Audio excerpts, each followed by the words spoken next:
या ठिकाणी आलेल्या सर्व शेतकऱ्यांना मी या बाजूने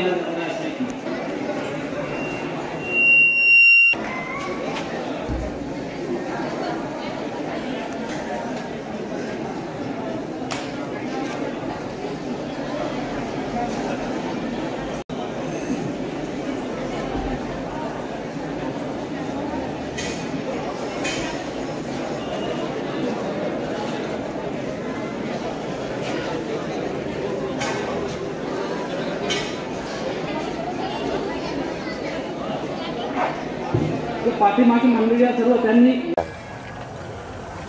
संपूर्ण महाराष्ट्रामध्ये 1 जुलैपासून आम्ही स्वर्गीय वसंतराव नाईक शेतकरी कर्जमुक्ती आंदोलनाला सुरुवात केलेली आहे। कारण गेल्या काही वर्षामध्ये केंद्र आणि राज्य सरकारची जी वेगवेगळी धोरणं राहिलेली आहेत त्या धोरणामुळे शेतकरी प्रचंड अडचणीत आलेला आहे। उदाहरणच द्यायचं झालं तर पाम तेल आणि सोयाबीनची पेंड आयात केल्यामुळं सोयाबीनचा भाव हा 9,000 वरून 4200 पर्यंत खाली आला। कापूस आयात केल्यामुळं कापूस 12,000 वरून 6,000 वर आला। कांदा निर्यात बंदी केल्यामुळं कांदा उत्पादकांचं वाटोळं झालं। तांदूळ निर्यातीला बंदी घातल्यामुळं धानाला भाव नाही। साखर निर्यातीला बंदी घातल्यामुळं ऊसाचा भाव 1,000 कमी झाला। मका आयातीचा निर्णय घेतल्यामुळं मक्याचे भाव पडले। म्हणजे जवळपास सगळ्या प्रकारच्या शेतमालाच्या बाजारपेठेमध्ये हस्तक्षेप करून केंद्र सरकारनं राज्य सरकारनं त्याचे भाव पाडले।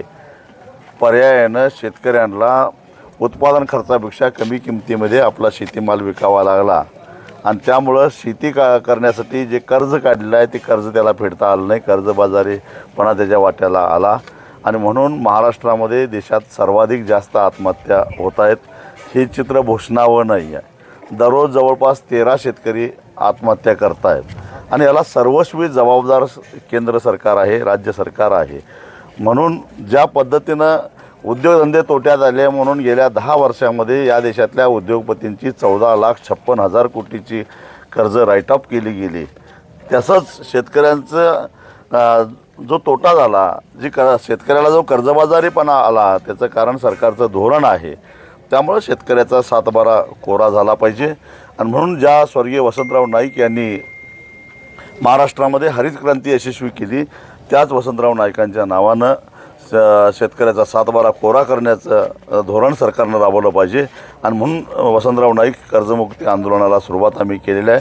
प्रत्येक शेतकऱ्याचं नाव, त्याचं क्षेत्र, त्याच्या पिकाचा प्रकार, त्यानं काढलेलं कर्ज आणि त्या पिकामध्ये तोटा झाल्यामुळं ह्या कर्जाची जबाबदारी सरकारची आहे असं सांगणारं एक निवेदन घेऊन आम्ही ही सर्व निवेदनं संकलित करून राष्ट्रपतींना देणार आहोत आणि या कर्जाची जबाबदारी तुम्ही घ्या असं सांगणार आहोत। हे आमचं आंदोलन चालू आहे।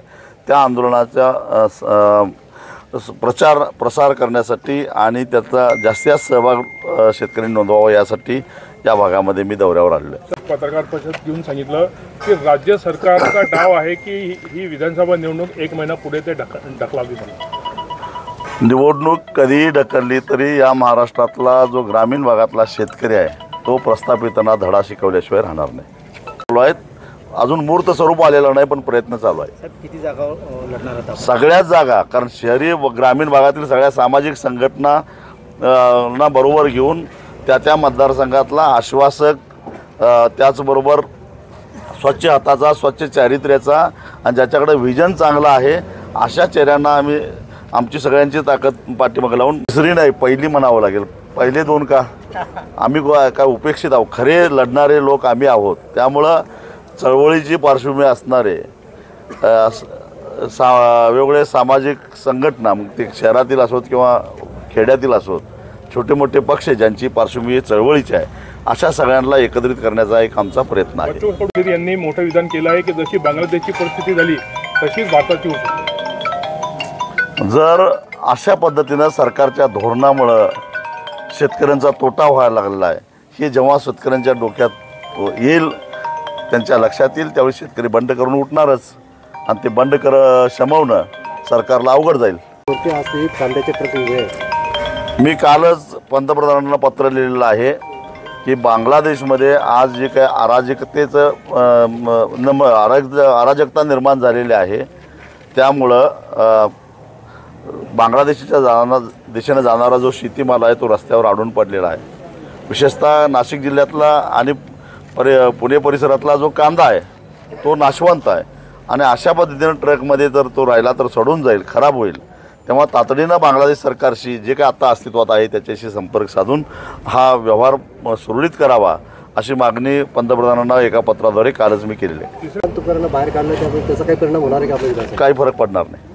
सर, काल आपण एक विधान केलंय की बांगलादेश हा आत्ताच जन्माला आलाय, त्या देशातल्या नागरिकांनी पंतप्रधानांना हाकलून लावलंय. नेमकं काय सुचवायचं तुम्हाला? जेव्हा सरकार जनतेच्या मनाविरोधात धोरण राबवतं आणि त्याच्यावर ते थोपवण्याचा प्रयत्न करतं त्यावेळी जनता बंड करून उठते.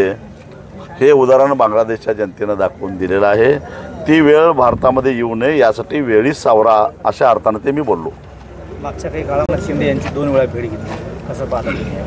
हे सगळेच प्रस्थापित राजकारणी आतून एकच असतात, त्यामुळे यांच्या भेटीगाठी ह्या चालूच राहणार, म्हणून जनतेनं सावध होणं गरजेचं आहे. मनोज जरंगेशी आपली चर्चा झाली का? गेल्या आठवड्यामध्ये मी त्यांची भेट घेतली, पण ती त्यांच्या तब्येतीची चौकशी करण्यासाठी म्हणून भेट घेतलेली होती. रविकांत तुपकरांचा पक्ष आपल्या आघाडीत सामील होणार आहे. त्यांचा अजून पक्ष नाही आणि नेमकी त्यांची भूमिका काय मला माहीत नाही.